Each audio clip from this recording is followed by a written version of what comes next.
చేసి నన్ను నలుగురు నవ్వుల పాలు చేశాడు కదా, అతని తల కావాలి అని అడుగు. ఏమని నేర్పిస్తుంది తల్లి? అతని తల పళ్ళెంలో తెచ్చిపెట్టి ఇవ్వాలంట.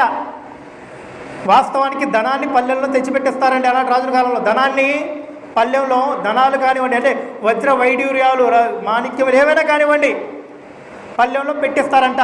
ఇవన్నీ కాదు, నాకు తల కావాలి అంటే బిడ్డకి ఏమి నేర్పిస్తుంది? ఏం నేర్పిస్తుంది బిడ్డకి? బాప్తిస్మం ఇచ్చే యోహాను తలను అడుగు నువ్వు వెళ్ళి.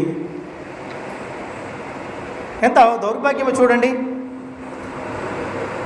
లేఖనం 8వ వచనం చూడండి.